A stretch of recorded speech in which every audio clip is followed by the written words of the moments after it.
Welcome to the second ever Contemporary Arts Center Sunday Connections conversation.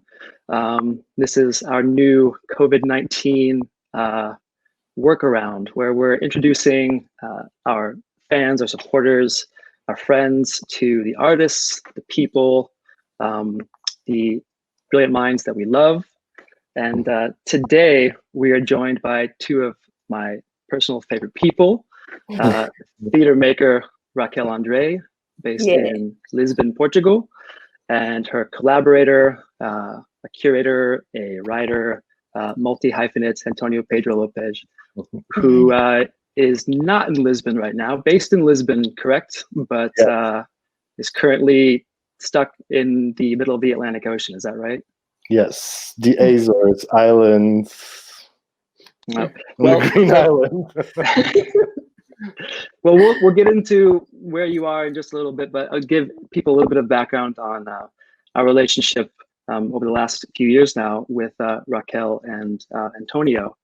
So I think a really interesting example of how our arts world works and the collaborations sort of develop naturally is what happened with our relationship here, Raquel, because I first learned of the collection of people, your 4-part series, from Tiago Rodriguez, who we'd had at the CAC.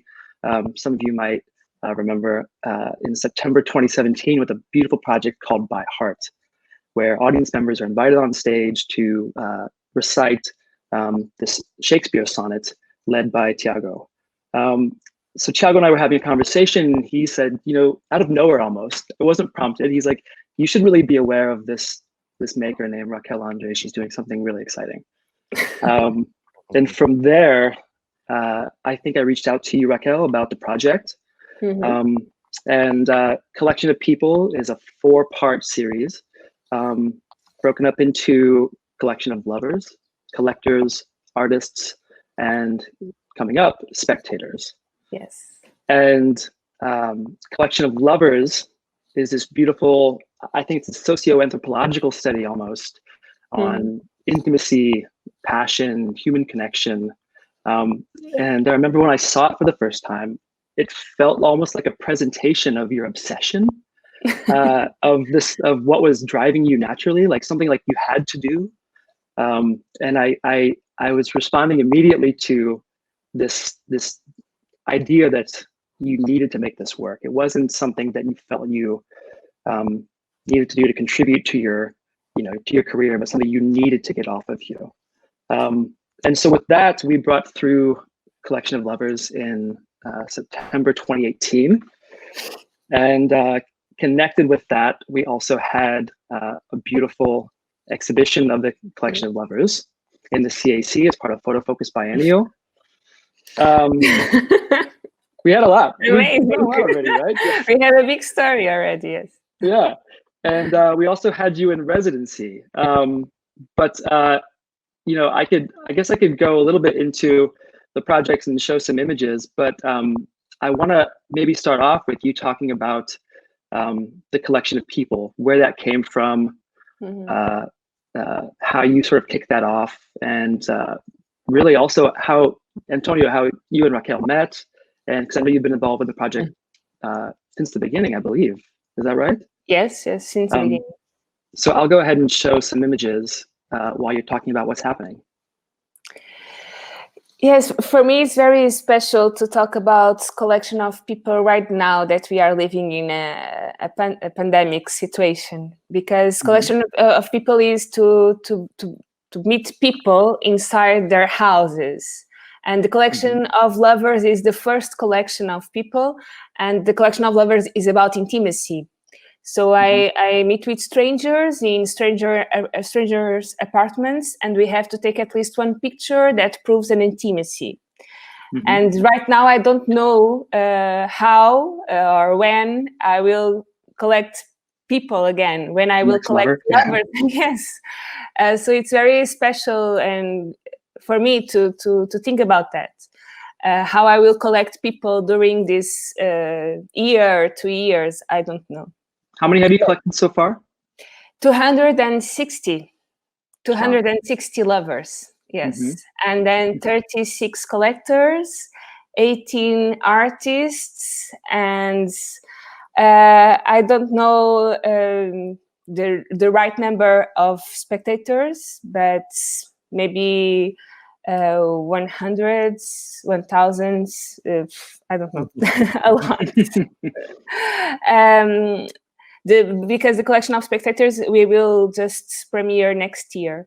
So the lovers, the collectors, and the artists, we already premiered. We already have works about it. The shows, the exhibition that we did in Cincinnati, in the CAC, a book, conferences. Yes. The lovers, I started to collect people in Brazil when I was an immigrant in Brazil, and I was doing my master's degree about collecting. And I decided to collecting people because for me, people is the most us. We are the most ephemeral thing there is. So it's impossible to collect us. So I think just an artistic movement that could become this possible to collect someone. So I'm trying to, with the lovers, I want to collect the intimacy between two people.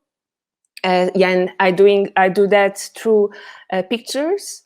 In the collection of collectors, I collect the memories, the stories of the collectors through their objects. And in the artists, I collect people that create things, and I ask them to transmit to me a moment of their creations. Just stop you really quickly. We just kind of went through a bunch of the collection of lovers photos, and we probably saw several thousand of them in that quick clip. And here is the exhibition of collection of lovers. Do you remember how many photos we had up during this run? It was 4,000 of 400. 400, yeah. 400 pictures, yes. Of 400. I have 7,000, and we choose 400 for this exhibition. And yeah, and it's the diversity of intimate moments. Some humor, some sadness, a lot of stillness and sort of quiet, but really sort of encapsulates this idea of an intimacy between two people and the things that they share and what connects them. And it's funny to think about that project now existing during this time when we have a different sort of intimacy, either with the partners that we're living with, or I know in your case, Raquel, and mine, with ourselves in our houses right now. So yeah, I would love to see. I can't wait for the opportunity for this to be back up and running sometime in the future, because I think that it's going to change. This situation is going to change the way we consider intimacy in our lives, for sure. Yes, and I decided to collect lovers for 10 years, and I'm in the 6th year. So, but I never imagined that during these 10 years, I will live a pandemic situation. And I decided to collect during 10 years to create an archive of intimacy of these decades. So it's so powerful to imagine that this archive will have intimacy during a pandemic situation that we can't be together. So last week I did the performance as we are doing right now, like in live stream for the internet. It was an invitation from National Theatre Dona Maria II in Lisbon, that Tiago Rodrigues is the director. And I did it to the collector. I talk about the collection of lovers to the audience in the live stream. And it was very emotional for me. It was very special to talk about this during this period. Oh, I can imagine. Well, so we have lovers, then collectors was the second part of the collection. And while you were also in Cincinnati, you spent a week in residency.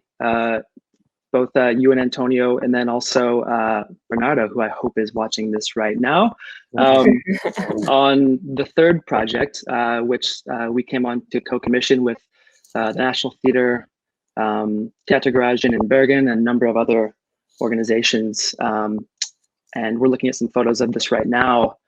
Do you want to talk about some of the artists that you met while you were here in Cincinnati? Yes, it was amazing because we stayed like 2 weeks in Cincinnati, right? Mm-hmm. 1 week doing the residency and the exhibition, and then we did the show of the lovers. So we have a story in Cincinnati. It was very beautiful to stay there, and I collect Mark de Jong and António. Lorena Molina. Sorry, I just remember Martina. No, Lorena Molina. Yeah. Mark de Jong. We went to his house, to the swing house. Yes, and he transmitted to me a conversation in the bed of the swing house. So I brought to the show the bed of the swing house, or a memory of that bed of our conversation.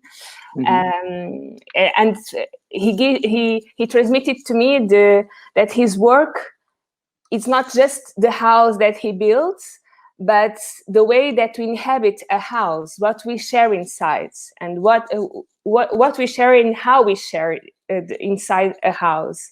So we wrote about that to the show. This is a picture of the show, the moment that I talk about Mark de Jong. And it's this really beautiful moment where you invite somebody on stage to share this quiet conversation, really. Yes. Here in this picture is Bernardo, that we were talking about, that he's one of the co-creators of this show. And yes, I invite one spectator to the stage to be with me, to inhabit the stage with me. My house in that moment, it's the stage. So I invite the spectator to inhabit that bed with me, and we have a private conversation. And I ask to the spectator about an artistic event that was transformative for him or for her, and why. And then I write in that moment the story that the spectator told me about, and I'm doing an archive of that stories of that spectators shared with me, and that will be the sum of the material that we work through for the next year, for the next collection, that is the collection of spectators. Collection of spectators, okay. Yes, and with Lorena Molina, sorry, I met her in her studio work at the Cincinnati University, and she shared with me all the works that she did, her life story, and she shared with me this video art that she did, that is 7 minutes, where she tried to build her house, because she told me that she feels that she's always looking for her house. Where is her house? Where is her land? So I do this transmission on stage, that I have this little dirt, and soil, I tried, and I tried to build my house on stage with my hands. And so, I forget, during artists though, are you collecting spectators outside of the story? Or I guess the stories are being transmitted via the conversations on the bed, correct? And then with lovers, you're collecting stories from the photos that people of the performance. Yes, in the lovers, I ask, in the middle of the show, I ask the spectators to take pictures of that ephemeral moment, that is the performance alive, that will never be the same even if we repeat it every day, the same show, it will never be the same. So I talk about that, this ephemerity about the performance alive, and I ask the people to take pictures in that moment, and I give my email, and the people send me pictures in all the shows that I already did. It was more than 70 shows in different countries in the world, different cities. So we have a big archive of spectators through the collection of lovers. In the exhibition, we had the text where I asked to the visitors of the exhibition to take pictures. In that moment, they are watching the exhibition, and the people from Cincinnati send me a lot of pictures watching the exhibition too. In the collection of collectors, I asked to the audience to give me an object that they have with them in that moment, and something that they can give me, and I will never forget that show, that night, through that object. Okay. So in collection of spectators, we will work through all that archive of pictures, text, stories, objects. Yes. We definitely have more to talk about with collection of spectators for sure coming up, as well as artists, because this was going to be a big part of the festival program, of course, that we unfortunately had to postpone due to the current situation. But I also want to talk with Antonio briefly, because Antonio, in addition to being connected to Raquel's the Collection of People project, you also oversee a fairly significant artistic program of your own, Tremor, the music festival that happens in April on the island of São Miguel in the Azores. Do you want to talk a little bit about what Tremor is, and then we can kind of get in later to where we stand right now, given the COVID-19 crisis? Well, Tremor is a music festival that happens for already 7 years here in the island of São Miguel. It's a 5-day festival. It has music as its main activity, but then it also has a multidisciplinary aspect, in the sense that it connects to all the other art forms, from visual to performing arts. And what's very specific about it, it's its sense of experience on how it chooses or takes the island as a stage, and its different hosting communities as the main actors. So they're there, they're on stage, they're the hosts, and they're also the ones that, you know, give their hands to a very small organization, that it's very communal and collaborative to allow the festival to happen. So it's a very experimental festival. It's very eclectic. You have names from all over the world, from world music to electronic music to classical jazz, you name it. And yeah, we understand it's small also, so the dimension of it also is very important, because it's 1,500 people a day, and it's something that really tries to bring the best of this territory, of this island. For example, on those 2 pictures that you just showed, this one, for example, we do one thing in which we commission artists to create music for hiking trails. It happens in 2 steps. First, audiences are invited to go to a place that they don't know where it is, and they do have, once they arrive to the nature, they're given a set of headphones where the invited artists have created a soundtrack for the hiking trail. And somewhere in the middle of the nature, you'll find the artist playing live, like right there in raw nature. And of course, like, the nature here is very lush and green. There's a lot of water flowing and falling. It's really, I mean, a lot of foreigners or Americans that come here take it as a Jurassic Park movie set, because it's really wonderful and magnificent and giant.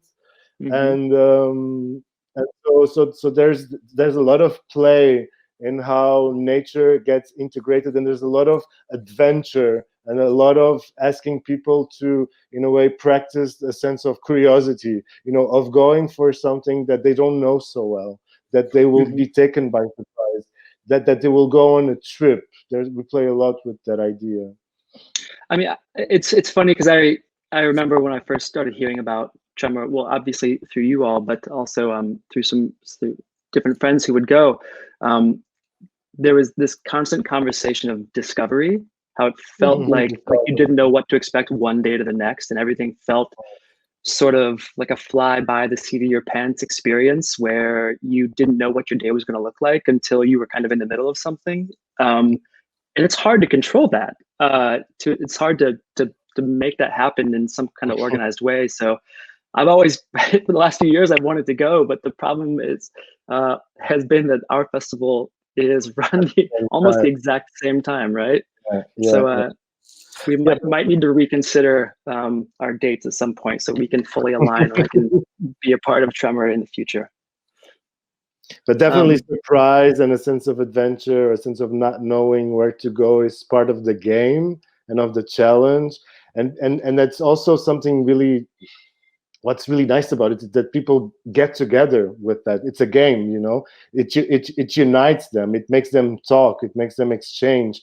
It becomes their little thing that, you know, they have to sort it out. Where is it going to be? Who's going to be playing? They need to get rides in cars, you know, car shares, so that they go together. So it also helps in creating this familiar sense and in giving a very nice human dimension to this festival. But it's complicated because it rains, you know, the weather is strange, people do a lot of gossiping, then they get it wrong, you know, it creates a lot of little complications.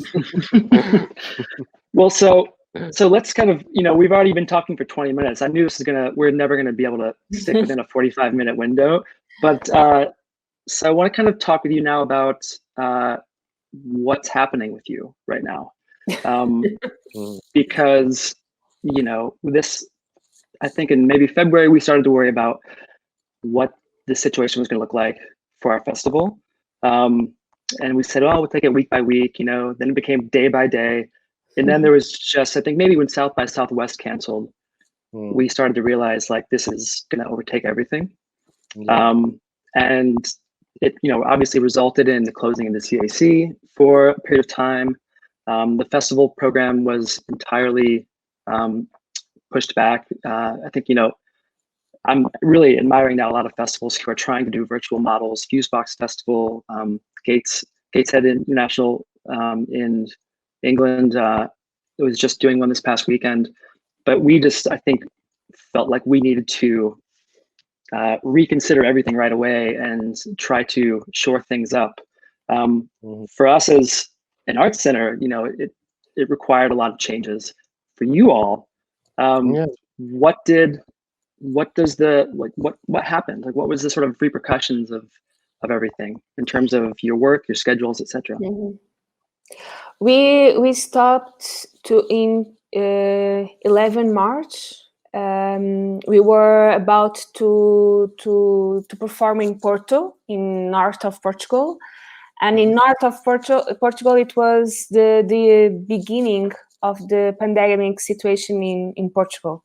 So in that day, I received a call from the festival there saying we have to cancel the performance. And it was in that day that I was like, okay, now something will change. In the beginning, I was a little bit, I romanticized. I was very romantic, yes, about that. Like I will do a quarantine. I will be like 2 weeks at home, 2 weeks at home. I will have time. A nice vacation. Yeah. Yes, you know. So I wrote in Facebook, who wants to do an online festival, quarantine festival? I did that joke, you know. It was like an impulse. Like I never imagined that now after 2 months we will be like this. So in the beginning, I spent 2 weeks organizing a festival online because a lot of friends in that days starting write to me, yes, I have canceled too. Yes, I want to be part of that festival, a quarantine festival, of course. And then on 20 of March, I did a day, like it was like a 1-day festival, but it was a marathon. It was 14 hours of performances. So the artists go in during the day. It was 41 artists. But right now it's completely different, the situation. I'm not romantic about this. Because during that 2 weeks, everything changed. We were talking about to move to do the festival in Cincinnati this time tomorrow, and it was cancelled. It was supposed that right now we were to be performing Porto too, and it was cancelled. And I had my year of work will be just touring.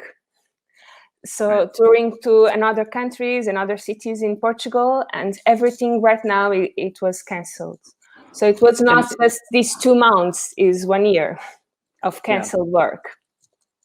And so if you were in a position maybe where you had 20 towards creating a new project, if you were in development on a project, you maybe would have had a little bit less at stake. Is that what you're saying? Because I think we had talked before when you were saying how the whole calendar year was just dedicated to being on the road.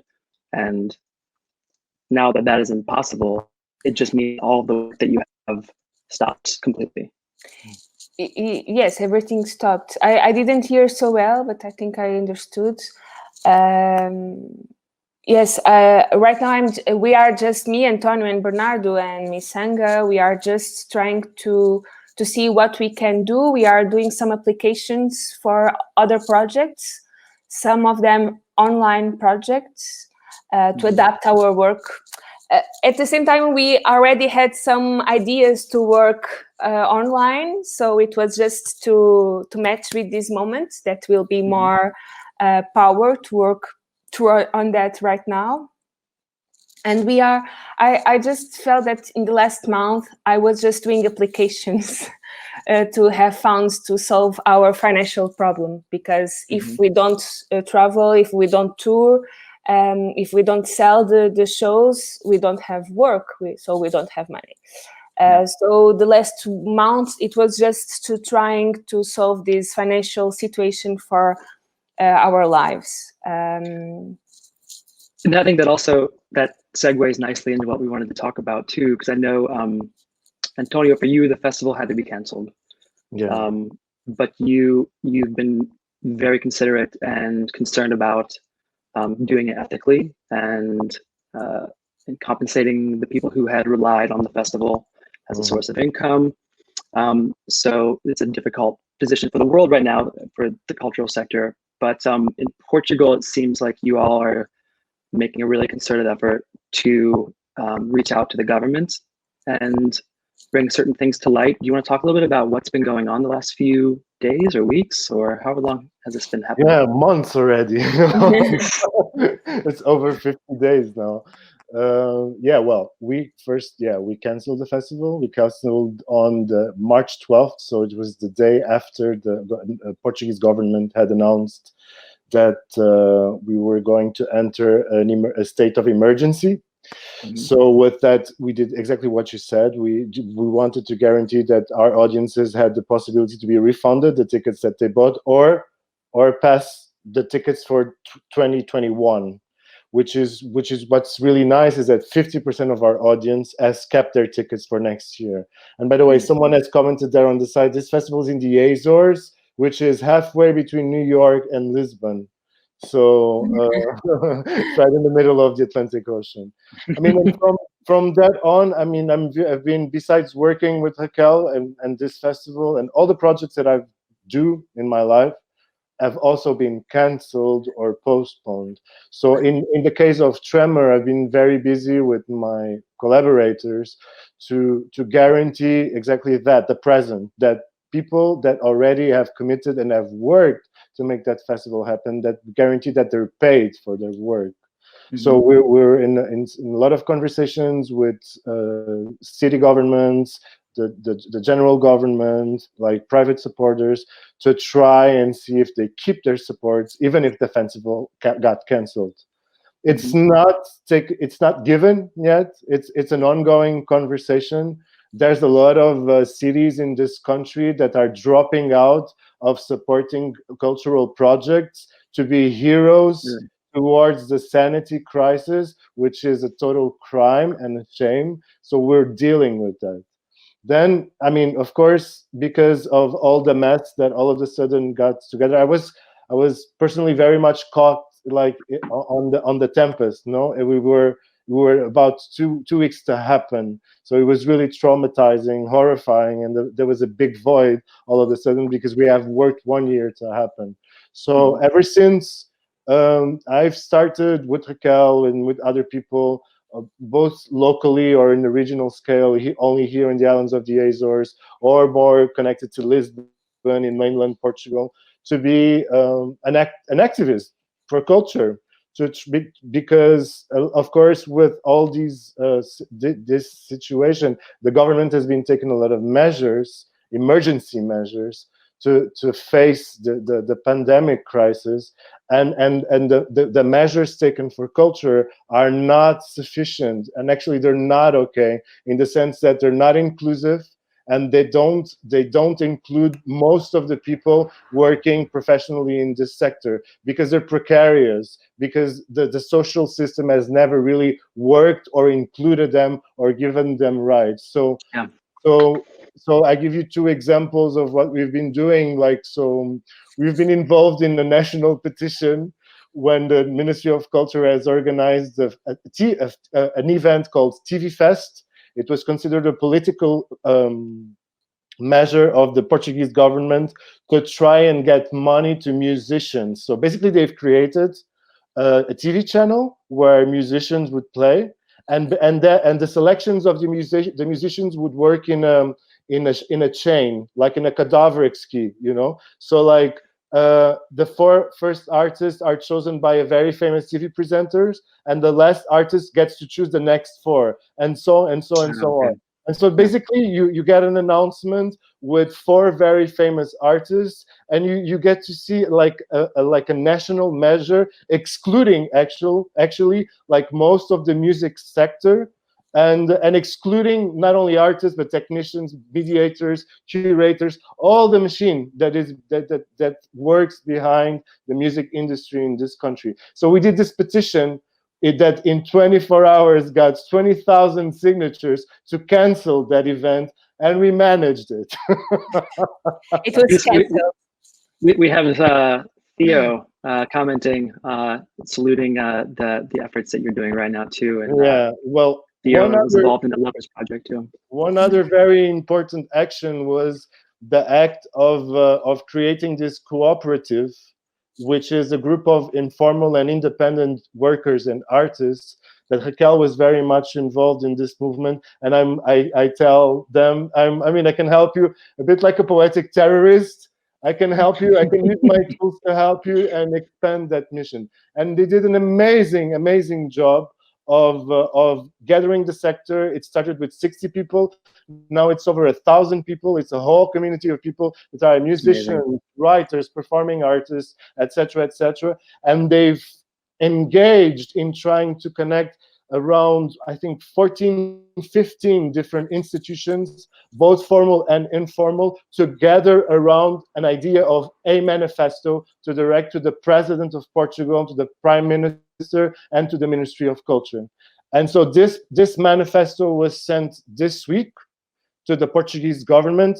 It's called United for the Present and the Future of Culture in Portugal. And this made a very nice impact in the Portuguese media, because the manifesto was accompanied by a viral action, which basically all artists and the cultural sector turned all social media blank, completely white, as if there was a complete shutdown. So all of a sudden, from one day to the other, there was just nothingness, and just an hashtag saying United for the Present and the Future of Culture in Portugal. And maybe it's nice to, I don't know how much time do we have, but I just want to go through maybe some of the lines of that letter, and what are those several like structures claiming for, and thinking that they're representing really like thousands and thousands of people, a sector that it's very, very diverse in this country. And that really, really, I mean, and I'm sure that in the United States it's very similar. I'm sure because I know, you know, I do another festival, but let's not talk about that. In the United States, but I know how precarious and hard it is. But in Portugal, there is not such a thing as a social system. When an artist doesn't work, an artist doesn't get any money. And right now, a lot of artists don't have food on their table. They don't have money to pay the rent. So all of these structures got together, and this happened for the first time. So it was a gigantic effort, and it happened. You know, it happened. So it was really amazing. And maybe I'll just read you very fastly. Culture and arts are key agents in the development of Portuguese society, and therefore it is vital to promote communication between the various institutions. To achieve this, a coordinated dialogue is required between the Ministry of Culture and the Ministries of Work, Solidarity and Social Security, the Ministry of Finance, the Ministry of Education, and the Ministry of Economy, also the State Secretary of Tourism. The scope of work within the culture and the arts sector is wider than is normally understood. Workers are employed across the multiplicity of roles which have not yet been mapped sufficiently. Recognizing this transversality and diversity, we offer our collaboration towards increased justice and equity, recognizing the social needs of thousands of workers across the country. Contrary to what has been declared publicly, the transverse emergency measures taken by the Portuguese government, meaning social security measures for independent workers and measures of urgent support from the Ministry of Culture, leave behind a substantial number of workers from this sector. The known cases of people in desperate situations reveal the magnitude of this calamity. What is also tragic is the chronic underfunding from the Ministry of Culture and its lack of ability to liaise with the sector in an informed, transparent, and serious manner. We demand the creation of strategies for the short, medium, and long term for the culture and art sector that meets its urgent needs. And that goes with two different very simple proposals. One, the urgent implementation of measures to guarantee an effective social protection, leading to the legislative consecration of social benefits, specifically for culture and arts workers. Two, the availability of an emergency fund with values that have been fairly considered and are suitable to that dimension and impact of the emergency in this sector. This is also the moment to create the basis for, one, the passing into future legislation of the specific measures generated by the emergency situation, including the hiring of staff, because we're always hearing that there's not enough people working in the Ministry of Culture, and there's a bunch of people available to work right now, and they can hire too. The mapping of the scope of the cultures and arts sector, and the creation of appropriate cultural policies, etc., etc., etc. The hashtag for this is United for the Present and Future of Culture in Portugal, and it was such an amazing political stand, the fact that for once, like, the whole country gathered in a Zoom call, and they managed to create a manifesto together and open a dialogue towards the Ministry of Culture and the Portuguese government, saying, we want to collaborate. We can help you inform what it means to work in the cultural sector in this country. So it was really impactful of how all of a sudden this become viral and strange, as if in a virus, no, a total blank, a total like this total whiteness, this total nothingness, this emptiness. Everyone was like, "What is going on?" I thought the same thing, actually. I remember I was on Instagram and I saw one of your stories come up, Antonio, and I was like, I think something's wrong with my Instagram. And I like restarted it because I was sure I had made a mistake or something like that. But it reminded me a lot of the movement that was happening in Flanders in November, when there were the proposed 60% cultural sector cuts, and they covered up 60% of each image. And it resulted, it obviously resulted in those cuts not going through. So what's the feeling right now in terms of whether this is going to have the impact that you're wanting? It is very recently. It was like 3 days ago, and now we are waiting for. First, we are waiting if we will have a response from the government or not. Until now nothing happened. Otherwise, we will still continue the activism. Or I think we need to do a lot of pressure to have proper answers. And it was like we have in the letter. We have things. We have urgencies for right now. People that don't have money to eat. We have problems for a middle phase and a long-term phase. And I think in this pandemic situation, I think it's the right moment to create a new world. Of course, we just have the reference of the old one, but because the system, the cultural system in Portugal, it was very bad. It's not a new, now with the pandemic we are bad. No, it was very bad. Now it's just like to show the fragility of what we were living through, because it was one of the system in our society that fall down very fast in the first 2-3 days. You know, the people are like, we have a problem. And it was crazy because, like, I think 90% of the institutions in Portugal decided to not pay the artists, to cancel the shows and don't pay the artists. It was the first problem, because if the institution, the theaters, and everything said, okay, we have these dates, we will have to cancel, but we will pay it. The first problem that the people have food money to buy food right now, we have that problem solved. But no, 90% of the institutions said, no, we will not pay at all.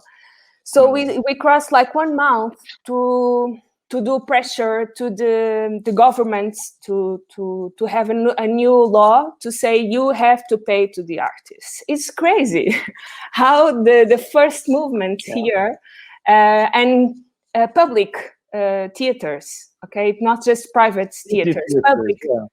Yes, public theaters did that. I mean, it's happening around the world, definitely in the States too, and it's a constant conversation where I've had dozens of Zoom calls about this. It became a law.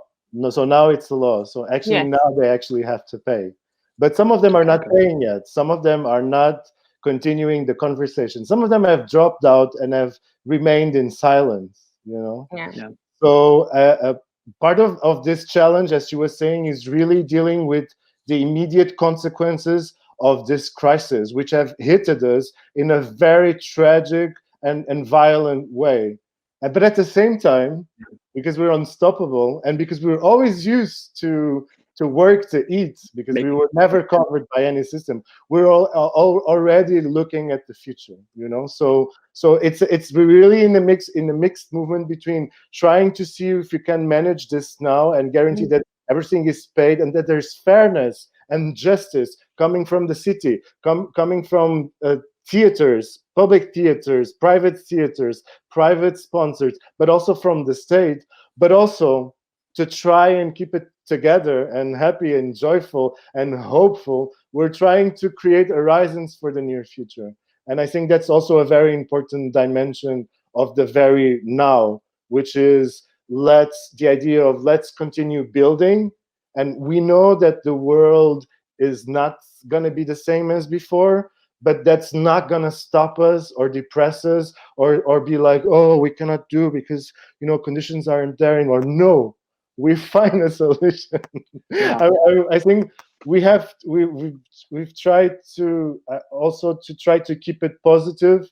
And I mean, in the case of Tremor, we're writing projects. You know, I'm trying to guarantee the future of the festival and find other ways of funding. In our collaboration, we have found ways in thinking about the continuation of Collection of People, which is Collection of Spectators, in thinking on how this project not only can last a longer period, but also have a different sort of relation to an audience, that it's not only about going to a theater and see a 60-minute, 90-minute performance, but actually asking on how does a creative process of a show, in a way, create other moments of relationship to an audience. What can it create? And I mean, and here we have a very nice treasure, no, which is the relation between an artist and its spectator, its testimonies, people that follow. So in that sense, and I've changed completely. So I'm manipulating. Wow, your you interview. were like, ooh.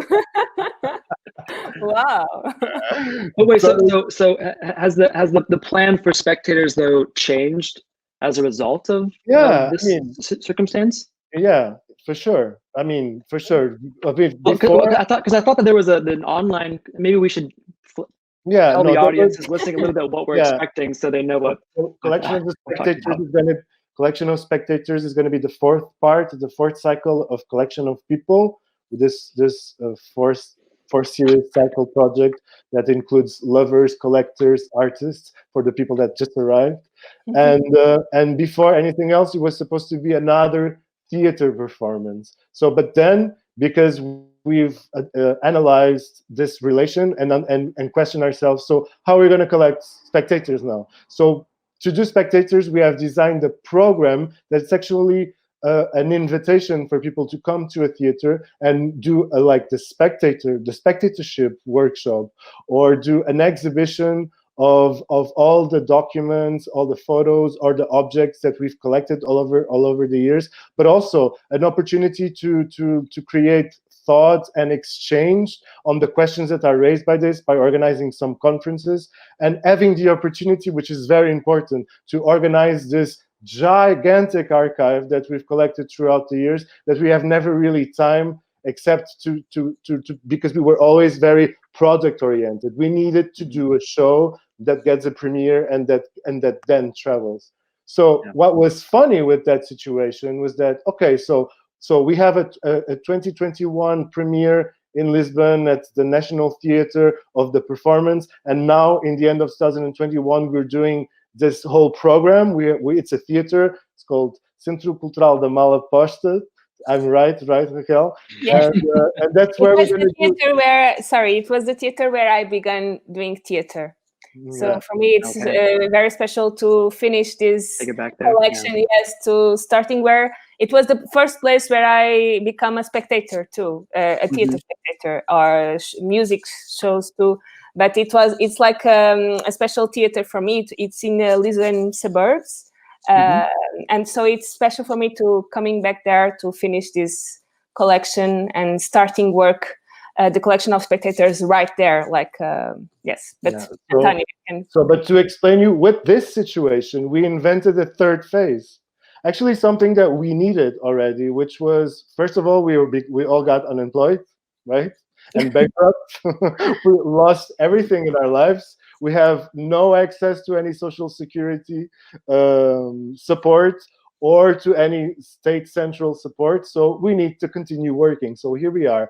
So we made up like if we had 2 moments, so now we have 3 moments, which is moment 1. And moment 1 has to do with designing a website where we can create a direct relationships to the spectators. In other words, we can already start collecting spectators, but using virtual means. And in that, the idea is to create a giant archive where we give spectators instructions that they ask kindly to respond with pictures, photos, etc., etc. I'm not going to say too much about it because it's going to be a thing on itself.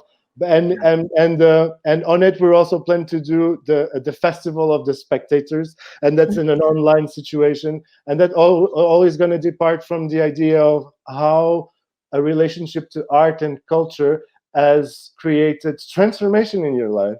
Actually, because it's when you think of whatever, a film, a song, a theater show, an artist, there's a bunch of things that have marked moments of passage or moments of transformation, of transition in our lives, and that really hit us, or that we associate that to a specific time, a specific event, a specific moment in our lives. So we're going to start from there. So. And again, like in this moment that we can't go to the theater, we can't go to the museum, we can't go to concerts, to festivals.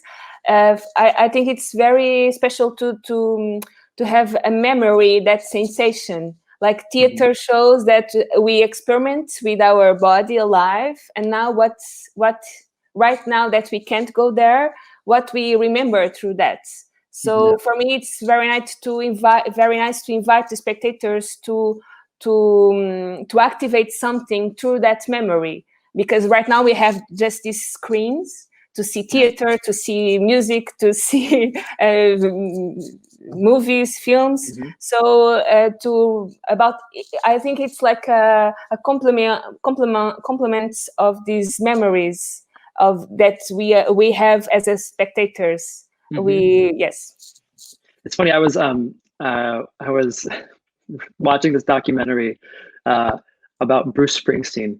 So people who know me will know that that I was watching it with great enthusiasm. And he made a comment that really resonated with me in these times. He said, people don't go to a concert to learn something. They go to a concert to remember something. And it felt like kind of the way I think a lot of people were looking at media or, the screens now. They weren't like, it was, I'm reading a lot of new essays, and I'm reading a lot of, text to try to reimagine or refocus my head on what we can do moving forward. But I found myself, at least in the first month, maybe really responding to the idea of a past that felt sort of foreign to me now, like somehow removed from it. So I love this idea of people's memories sort of becoming central to this creation of this new piece. And I also want to say that we haven't announced anything officially yet, but we're going to be working with you in concert to make this happen in some capacity. And so we're thrilled to have this be our third project that we're working on together, and second in support of. We believe in this larger vision you have and the way you've gone about creating it over the last 6 years. Is that what you said? Since Collection of Lovers. I also really want to, I realize now we're well over our 45-minute limit, but I also think that, this was supposed to be a little bit about what are we doing and what's keeping us interested and inspired. But also, I think it became about the activism you're doing a lot, because that's clearly central to your days right now. But if we can kind of retreat a little bit, would you both tell us like where you are, what your surroundings are like right now, how you're keeping yourself busy, keeping yourself sane? Fun. yeah. Books and music and long walks or whatever. Yeah. So who starts? Go, Raquel. I tried to do breads, but it was very bad. But it doesn't work. I stop it. I tried 3 times, but I stop it. So it was I tried without gluten and blah blah blah. But it's impossible to do bread without gluten. Okay, it's impossible. So that was your hobby, was trying to. Yes, because otherwise I just in the computer, or because for me it's right now it's hard to be like very creative. I just do, as Antonio said in the beginning, I try to read, I do yoga, but I always did yoga, so it's just a continuation.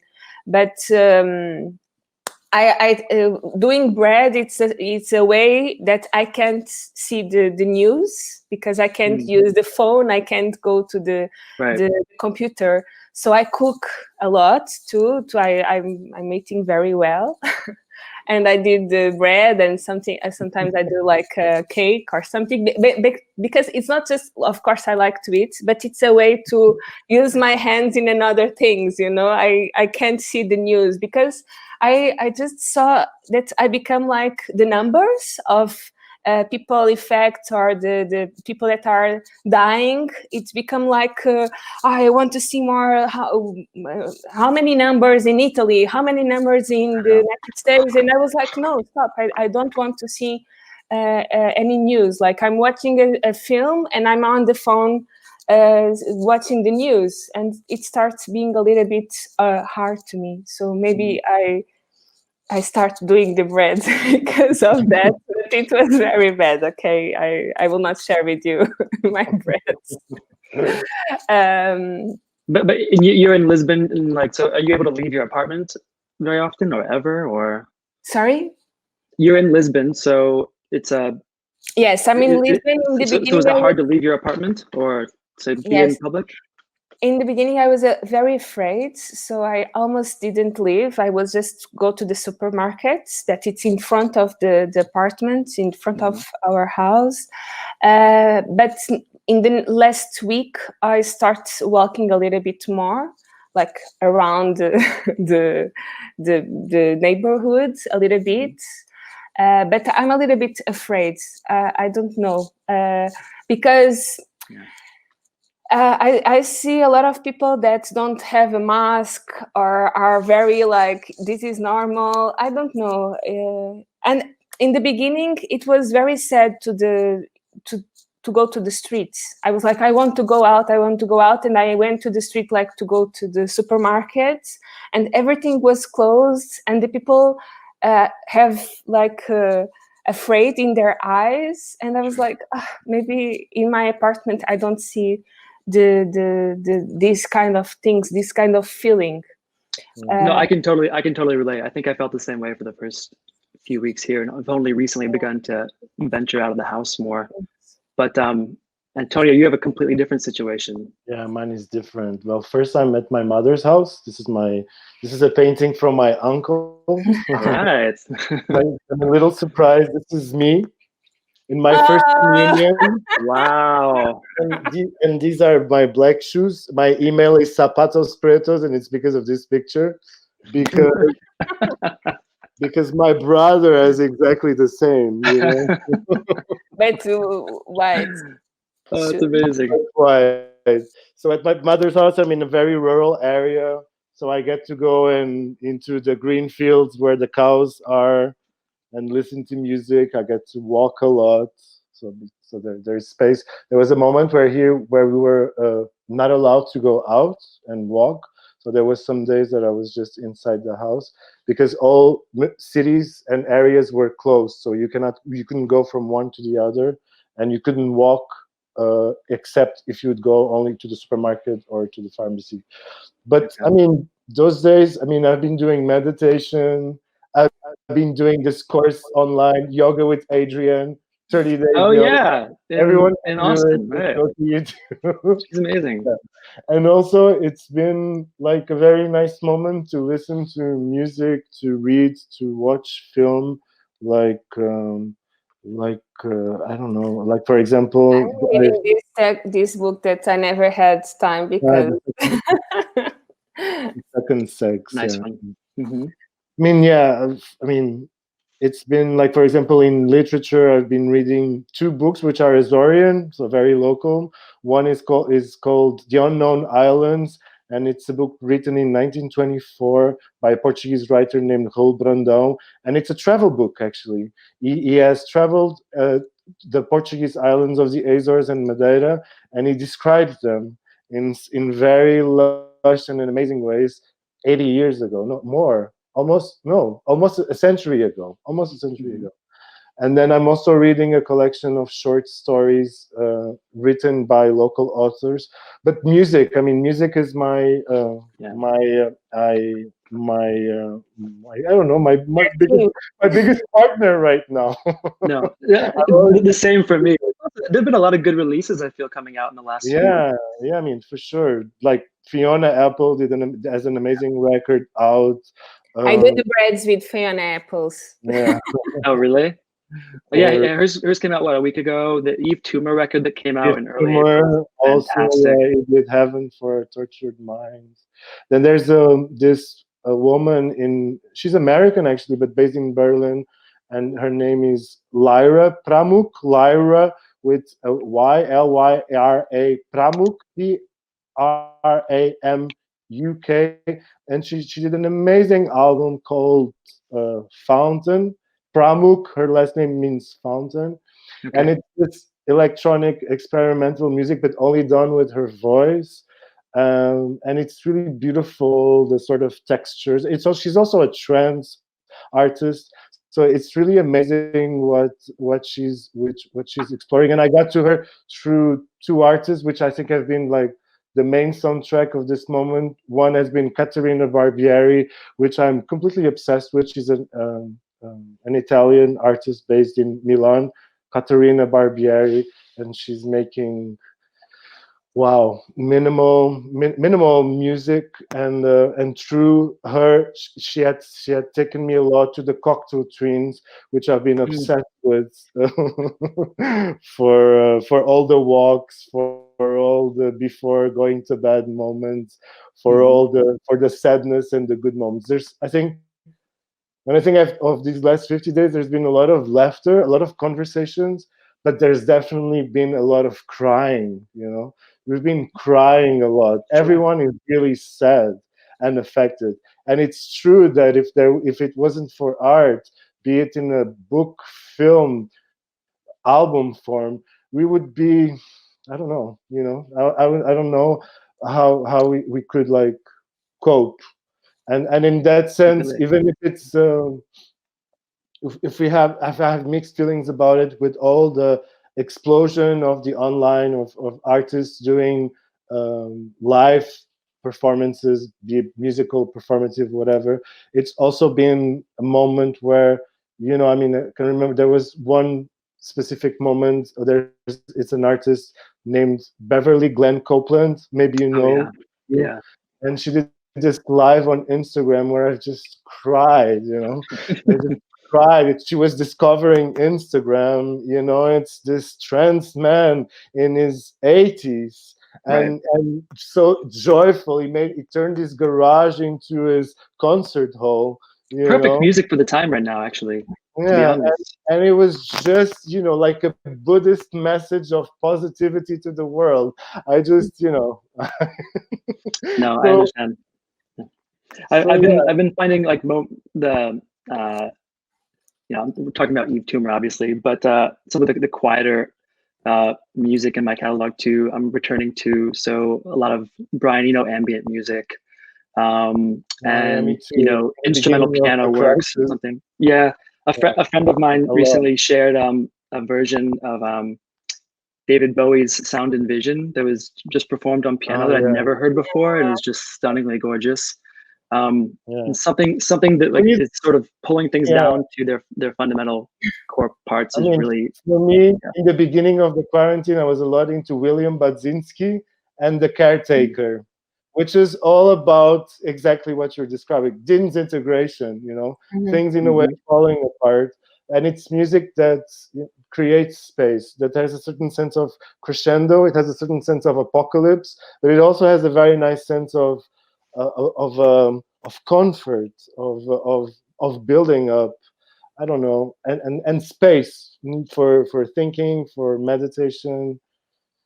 I mean, it's art is really a wonderful thing, and it's we really need to protect these people, because these people are not well in most cases, because they have lost everything. And it's really, I mean, a thing that I hear a lot is that artists are the first to step up, and if you need to gather money for for whatever action, artists are the first to come in. I sing a song to get 5,000 whatever, and now we really, I mean, of course.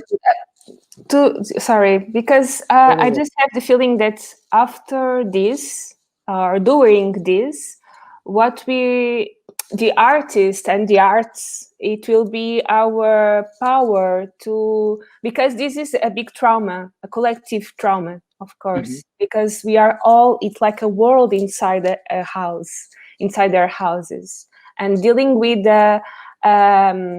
fighting with something that we can't see. We just see people dying. It's a big thing. And I think the only way to go through this is in a poetic way, in a artistic way, It's in the fantasy, it's in the dreams, it is in something that we can inside a house, inside our houses. You are listening me? Yeah, there was a delay. I think you're fine now. I think we will need the artists now and the future, of course, in our past, to cross this together, because it will not be because I think our belief in the science, in the government decisions are so like this is not the right way. Maybe this is wrong. No, we thought that this is good for you, but now this is wrong. And we are like, okay, what we will believe on? And if we go to the abstract things, that is very concrete, but of course the abstract world, it will be more empathic. I think it will be our future to cross this together. Yeah, empathy and solidarity. We need it very much. And in art, there's a glue that's connecting all parts, and that is bringing actual subjects that we talk about and think about, other than the pandemic crisis, because that's all you hear about. People dying, people suffering, people losing everything, people who are desperate to have, you know, their jobs back and starting to work. It's like there is no other subject, you know. And art is really like that bubble of oxygen, that oasis in our lives, that is allowing us also to go on, you know, to believe, to get distracted, but also to get fueled. I mean, you were talking about reading essays about to understand that situation, and there's a lot of artists producing thought right now. There's a lot of philosophers and writers producing thoughts right now.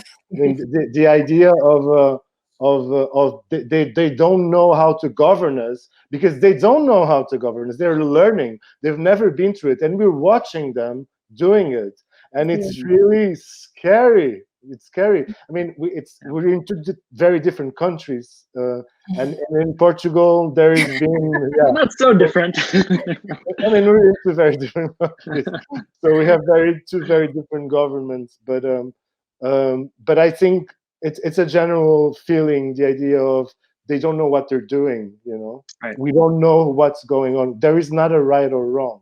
It's very hard to judge. But I mean, but it's, of course, but there is limits to that, because there's 50 days and we've been acquiring information and understanding more and more the situation.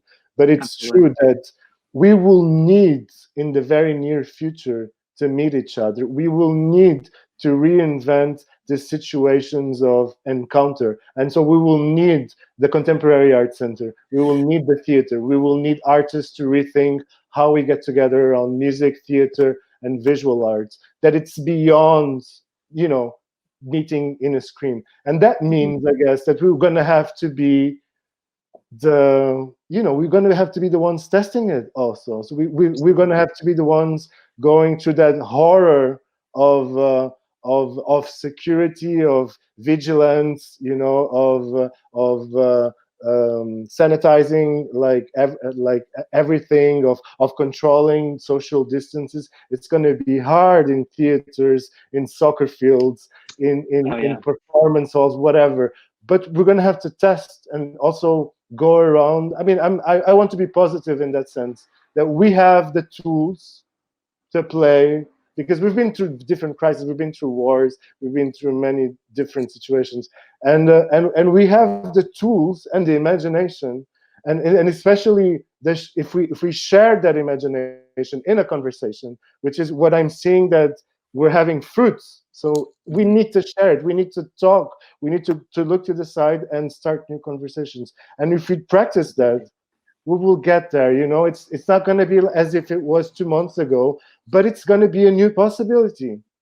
So that's what I'm, and I guess what we're also trying to fuel our current moment, is to say, no, there needs to be hope. We need to stand together, and if we converse, if we talk with each other, it's just going to be possible. It's going to be hard, but it's going to be possible. I mean, I can barely say anything better than the way you put it. But I'm thinking now. I was reading or listening to an interview today with Chris Nelson from the London International Festival Theatre, LIFT, and he said something really that stuck with me. I forget if he said theater or arts, but he said that it's the burn and the bomb. It's what prompts questions. It's what pushes and is aggressive in its stance and in asking questions about how we move forward, what we're imagining of the future. But it's also the bomb. It's also the thing that we need to sort of collectively come together to understand our world in a different way and feel like we have some sort of connectivity. And I think so with what he said and with the way you both have spoken about the work and our future as in the cultural sector, international cultural sector, I think that we understand that we have maybe a long road ahead, but that there's not a sort of black hole at the end here. It's just going to be a reconsideration of the way we've done business in the past, the way we've supported each other in the past. And I mean, I hope then that allows us to work more equitably too, because at least in the States and obviously in Portugal, that hasn't always been true with practices and procedures. Yeah, we've gone how far over now? I think we've gone 25 minutes over our allotted time. If we could keep talking for another 20 or 30 minutes. I just want to say thank you to you to help us to still support us through the CAC, to thank you CAC, and to thank you that the relationship that we have in these 2 years almost of starting the conversation and going to Cincinnati and meet you. You come here to Lisbon. It was our last meet. You came here to see the collection of artists. It was very special. And thank you so much that you still be one of the ones that help the artists. And you are with us. And it's not just to helping us with money, but to helping us, like you really have a conversation with us in our work. You want to know what we are doing. You want to be part of the process too, and to have good questions for us. To it's like when we talk to think with you. It's not just like you are the supporter and you are doing that. No, it's a conversation. It's a dialogue, and so thank you so much for that.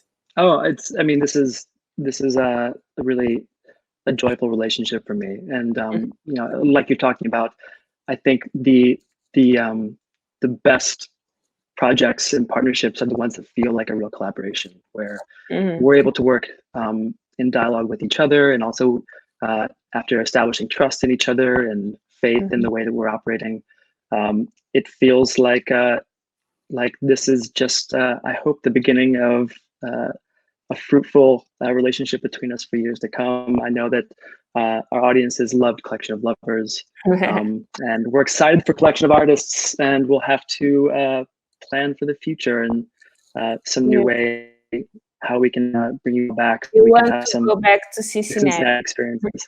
Oh wait, before we go, do you want to? Can you share? We had a few experiences in Cincinnati. You had one that's the more positive story. The positive story, yes. We want to end in a positive note for sure. Yeah, exactly. Would you mind sharing that? Yes, of course. So the positive one, right? Yes. Well, I'll be very quick about it. Collection of Lovers opened, premiered the night after the shooting that happened down at Fifth Third Bank in September 2018, which is right across the sea, right across the street from the CAC. And I remember calling you and saying, "Don't come down right now. There's an active shooter." It was really traumatic and frightening, and we all had bigger concerns than obviously share, of course, worrying about the lives of people. But I think my memory is that collectively we felt like there was no consideration about stopping the show, that we wanted to keep the show happening, and that people would look to have this intimate, connected moment in a theater as a sort of balm for what happened earlier in the day. And that proved to be the case in the experiences that I had talking to people about the project and how they felt like this was something necessary after a really traumatic moment in Cincinnati. But then there was another moment for you that I think is hilarious. Yes, the day before the premiere of the Collection of Lovers in Cincinnati, I received an email of a person a man that wants to do like a surprise for his wife, because in the day of the performance they will doing the celebration of their marriage of 15 years of marriage. Yeah, Anniversary, yeah. Okay. The wedding anniversary. Yes, and he invite me to perform to them, and he can't go to the show during the night, so he asked me if I could do the show for them during the afternoon. And I was like, okay, like I never received like an invitation like that. So in the day of the premiere of the show, after that big accident in the morning, I did the show for a couple, just two people on the audience, very in love. They are a very beautiful couple, and I just performed to them it was the celebration of their wedding. It was very beautiful. That's incredible. And yeah, so the North American premiere was that with the two people. An exclusive performance for a couple in love, a show called Collection of People about intimacy, from one person to two people on the audience. Yes, and I was very afraid because the Collection of Lover, I have a lot of questions about relationships, about what is be the only one to someone, things like that. And I was like, they are very happy together, and I'm just having these questions about being together. Of course, I believe on that, but at the same time, it was very beautiful. It was very special, and we had a very nice connection with that couple. Yeah. It was very beautiful. You still in contact with them? No, no. I just have the day after they gave us a book of her sister that she was an artist too, and we exchanged that experience of her work, our work. That was a little bit close to. But but probably in the future we will, because they were collected. Oh, true. Yes. All they're part of the legacy of the project now. All the spectators in Cincinnati that could be watching this or not, they maybe will be in touch again. We will be in touch again. But they're really amazing, because on the day after they came back to the Contemporary Art Center and they bought a collection of books. Because his sister or her sister is an artist doing like a wall, Cincinnati on the city of walls. Mural, yeah. The mural, of course, and she does this very colorful walls with very simple sentences, like inspiring, positive sentences. And it was really nice because they were also like supporters of the arts. Arts for them were really important.